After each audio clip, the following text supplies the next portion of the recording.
Hi, I'm Alicia, and I'm about to tell you how I met the love of my life. But before we get into that, please like and subscribe to MSA. If there's one thing you have to know about me, it's that I wasn't an ordinary little girl. Being raised by a single father who was an ex-army officer does that to you. I had rules, discipline, and responsibility drilled into me since I was very young. And growing up, I found other kids my age really immature. I don't know why he'd break up with me. I wore the clothes he liked, woke up at 5 every morning to do my hair because he liked them curly, and pretended to love watching wrestling.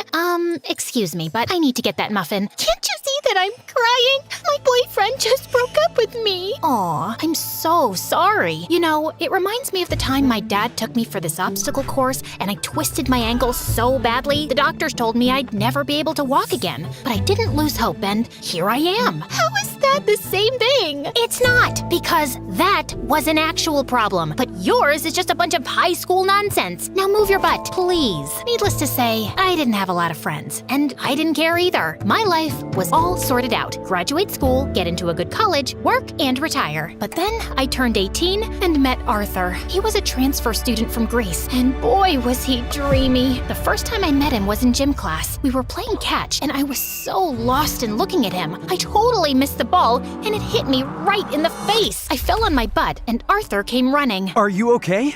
You're bleeding. It's nothing. I'm used to much worse. On second thoughts, I might need a doctor. Arthur smiled and carried me to the nurse's office. The entire time I was there, he sat next to me, and later he dropped me home. We became friends after that, and slowly I fell for him. He was smart, mature, and sweet. If there was one guy I wanted to date, it was him. So I decided to ask him out, except I didn't know how. So I turned to MSA for help, and it did not disappoint. Rule number 1, never let your crush know you're interested in him. Avoid eye contact and do not speak at all. The next day, when Arthur waved at me in the hallway, I wrinkled my nose and turned away. He sat next to me in class, but I didn't pay any attention. But then in the cafeteria, he caught up with me. Are you avoiding me? Me? Avoiding you? Oh, don't be silly.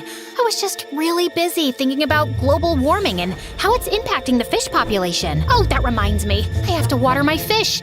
My plants. I'll see you around. And I just ran before I embarrassed myself further. After that epic failure, I turned to step number 2. Dress up nice and behave like a total diva. I went shopping, picked up a bunch of dresses, and the next morning, it took me 2 hours to get ready. I thought I looked great, except the moment I entered, everyone started pointing at me and laughing. Oh my god, why is she dressed like a peacock? What is that on her face? Did someone finally punch her for being a know-it-all? I was so embarrassed. I immediately turned around and ran for the bleachers. I was still sulking when Arthur walked up to me. If you rub your lips anymore, they're gonna fall off. This lipstick won't come off. Ugh, it's so annoying. Let me help you. Also, I'm not saying you don't look good with makeup, but you actually look way prettier without it. Really? Does that mean you'll go out with me? Are you serious? I wanted to ask you out for the longest time, but everyone in school told me you're a cold-hearted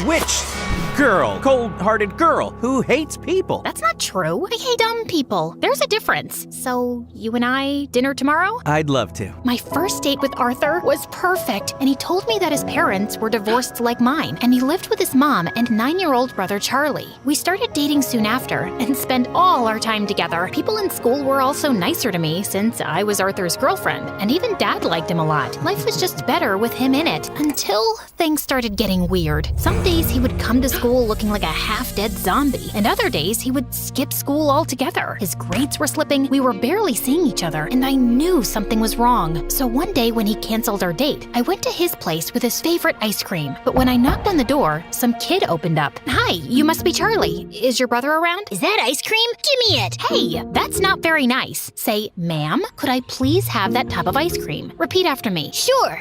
Ma'am, give me the ice cream or I'll kick you. And Charlie kicked me on my shin, snatched the tub, and ran away. As I yelled out in pain, Arthur came running downstairs. Alicia, why didn't you tell me you were coming? When would I tell you? You hardly talk to me these days. I know. I'm sorry. it's just that Mom's getting married again. The guy doesn't want Charlie in his life, and Mom loves her stupid boyfriend so much that she decided to move out, leaving me in charge. Why wouldn't you tell me that before? Because it's embarrassing, and I didn't want to drag you in my mess. I'm already a part of your mess, and we'll get through it together. Okay, I know that was a bit cheesy, but Arthur looked like he was gonna break in a million pieces, and I really wanted to help him. Besides, how bad could a 9-year-old be? Turns out a lot, because Charlie was a total devil. He would cry over the smallest things, throw tantrums if he didn't get his way, and would constantly butt into my dates with Arthur. We hardly spent any time alone. I was pretty sure he just hated me. Like one time, I was waiting for Arthur in his living room, and Charlie kept giving me death stares. Something on my face? I was just trying to figure out how someone can look like a horse and a camel at the same time. That's kind of mean, Charlie. And you're kinda ugly. Anyway, have fun on the date. It won't last long. And 10 minutes into the date, Arthur got a call from the babysitter that Charlie had locked himself in the washroom and we had to run back. Then another time, it was Dad's birthday and I had planned a really cool surprise for him. I'd invited all his old friends from the army. Arthur helped me deck up the place and I was arranging the cake when Charlie walked up to me. Oh, wow. This cake looks yummy. Give me a piece. Only after my dad cuts it. But I'm hungry now. Then eat something else. There's a whole pizza on the counter. Are you stupid? I said I want the cake. Charlie tried to get the cake, but I got in his way. He shoved me away, and I accidentally knocked into the cake, which crashed to the floor. Whoopsie. Guess no one gets to eat it. What happened? I heard some noise. Your brother ruined my surprise. I just asked her to give me some cake. And I asked you to wait. Relax, Alicia. We'll get a new cake. I'm sure your dad won't know. That's not the point, Arthur. Your brother is a spoiled brat. He needs some discipline. You put that kid on a leash, or I swear I will. He's my brother, not some dog I can put a leash on. I know he made a mistake, but he's just a kid. You know what? We'll just leave. We wouldn't want to ruin your evening any more than we have. Perfect. Arthur took Charlie's hand and they left. I wanted to stop them, but I was too mad. Later that night, when I calmed down, I realized I might have been too rude and called Arthur up, but he didn't answer. He didn't even show up to school the next day, and neither did Charlie. So I went to his place to talk to him and saw Charlie crying on the porch. What's wrong? Arthur wasn't here when I woke up this morning, and I don't know where he went. Did you call him? He left his phone behind. Then why didn't you answer when I called? Anyway, don't worry. We'll find him. But till then, you're coming home with me. No, I don't like you. You don't have to like me, but I'm not leaving you alone till Arthur gets back. So annoying. We waited the whole day for Arthur to show up or get in touch, but he didn't. By nightfall, I decided to sleep in the lounge and offered Charlie my room. If you need anything. The next morning, Arthur was still a no-show. I couldn't reach his mom either, and then remembered he'd told me she was out of the country on her honeymoon. Next, I asked his friends and colleagues, but none of them knew where he was. Eventually, I contacted the police, but even a week later, they had no news of him, and I was worried sick. What could have possibly happened to him? Meanwhile, Charlie refused to go to school or shower. He mostly kept himself locked in my room and reacted rudely to any nice gesture I made. I was losing my mind. So I turned to Dad for help, and he promised he'd get a word out to his colleagues in the army to track Arthur down. I still don't know what to do with Charlie. He shuts me down every time I try to talk to him. He's been through a lot, Alicia. What he needs is some distraction to keep his mind off things.